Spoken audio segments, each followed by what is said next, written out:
So you're a business owner and you want to get more leads and you're using social to be able to do outbound reach and get people on a call or in person, depending on your product or service. But you're still going back and forth trying to arrange a time and schedule it in, and it's becoming a bit of a hassle. Let me show you how to set up a 15-minute calendar call on Calendly so people can book you while you sleep. Now, if you haven't heard of Calendly, it is a free service that you can use. What it does is allows you to pick specific time slots to give the person clicking the link an option of what time to choose to speak with you. Now, these 15-minute calls are great for discovery calls. So if you run a service-based company and you need to do a little bit of triaging, this is a great tool to get you closer to your client face-to-face over Zoom, Google Meet, Teams. It's all integrated with Calendly. Hell, you can even take payment on Calendly. But today we're only using the free version, so there will be certain limitations of what you can do. What we can do with the free version is to create one shareable calendar for people to start setting up 15-minute calls with you so you can start doing business with them faster.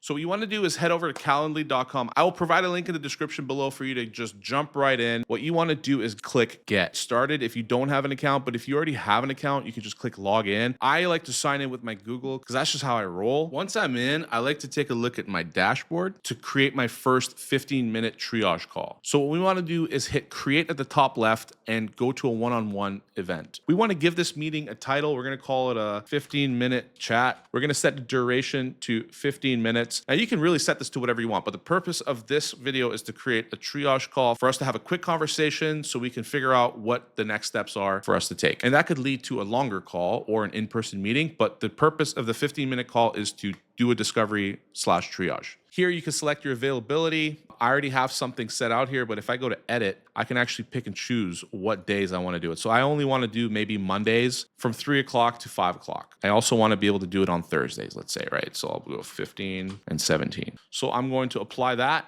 For me, as a business owner, I only have certain days that I can take calls because other days are allocated to other tasks. So time blocking aside, an availability where you can start taking calls automatically is a great way to utilize your time better, right? Once I set my availability, I want to go to the more options next to the create and click that. Here you can add a description. Here you want to write a summary on what your invitee should know about the event, right? I'm just gonna, put something as a placeholder for now. Next option is limits and buffers. This is a great way to set time before or after the event that cannot be booked. So if you don't like to do back-to-back calls, you need a little bit of a break in between, this is where you would do it. I like to keep it at 0. That's just how I roll, but you can add whatever you want. Ideally, I want to be able to fit as many 15-minute calls in a day, and I try to manage my time right to be able to get through all of it. So the next thing is free and busy rules, and I'm going to keep it simple. We're going to skip that. Booking page options. We can change the URL here. So if I wanted to make my URL a little bit shorter and easy to remember, I'll just change it to 15, right? And if you wanted to show different start time increments, this is where you would do it. I like to do 15 minutes because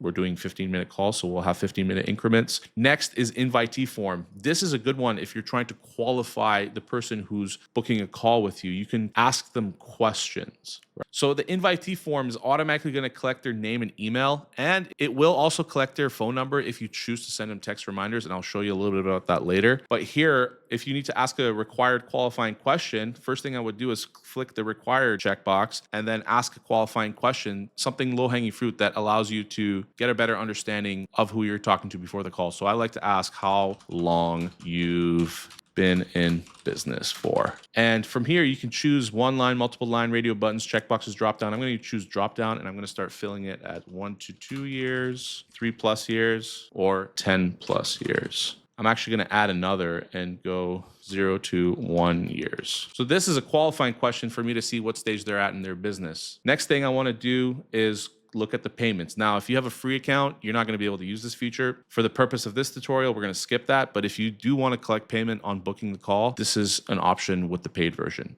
Next is notification and workflows. To make sure we flick on the email reminders, you just click the 3 dotted buttons and flick the on button, same as text reminders. The form they fill out before they book the call is going to ask for the name, email, the qualifying questions on top of what's the best number to text at. Now, text reminders and emails are a good idea because it's going to help with your show up rate, because it's going to send reminders and keep you on top of mind so people don't forget. When you're done with the notification workflows, you're going to want to go to confirmation page.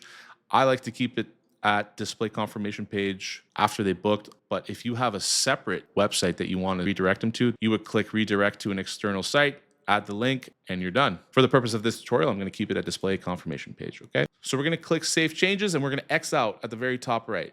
Now, if you want to share this link for others to book a time with you, you can click the copy link. I would save this link or try to memorize it so you can type it out. But let's just quickly go and check out what the live website looks like. This is what it would look like on the other side. If someone were to click the link, they see my availability. Let's say they want to book at 12 p.m. on the 28th. They would click next. This is where they would fill out their name, their email, the qualifying question, which is required, and send a text message number. Once that's done, they schedule an event and you get a confirmation page. Boom, now you're done. No more going back and forth on what time to choose. Now you have a link to provide with anyone who's trying to get a hold of you and for them to book you in automatically. If this video helped, just click on the like button. If you want to see more content like this, hit the subscribe. Drop a comment if you have any questions, and I hope to chat soon.